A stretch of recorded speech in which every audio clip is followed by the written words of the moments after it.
Hola, soy Disforia. En esta ocasión les voy a explicar las diferencias que hay entre una máquina de bobinas para línea y una máquina de bobinas para sombra o relleno. Esta es para línea y esta es para sombra o relleno. Las diferencias son básicamente 5. La primera va a ser el tamaño de nuestros martillos. En la que es para sombra o relleno va a ser un martillo largo y en la que es para línea va a ser un martillo corto. Este martillo sobresale de las bobinas y este queda al ras. La segunda diferencia que vamos a notar es el espacio que hay entre el martillo y el chasis de la máquina. En la que es para sombra o relleno tenemos mayor espacio que en la que es para línea. Entonces acá vamos a tener mayor flexibilidad de movimiento gracias a que el fleje tiene más espacio para moverse. Y acá tendríamos más rigidez porque el fleje no tiene tanto espacio, pero es lo que necesitamos para hacer línea. La siguiente diferencia es precisamente el tamaño del fleje, que es la lámina que está arriba de los martillos.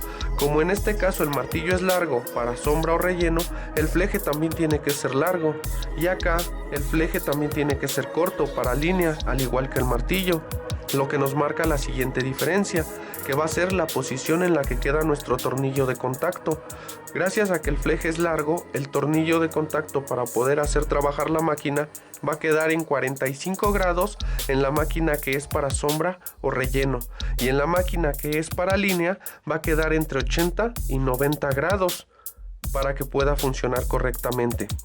En el caso de las bobinas, que es la última diferencia, las bobinas están hechas de vueltas de alambre de cobre, las cuales van por capas.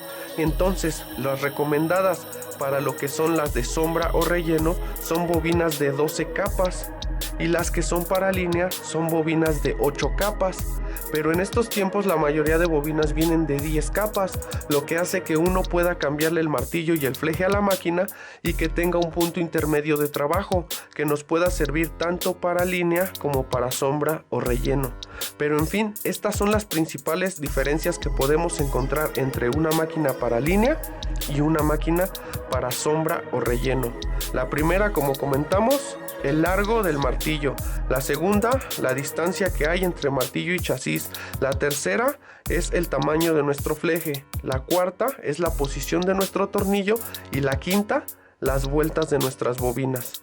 Espero que el video les haya servido y que puedan entender un poco más el funcionamiento de las máquinas de bobinas y sepan cuál escoger para su siguiente trabajo.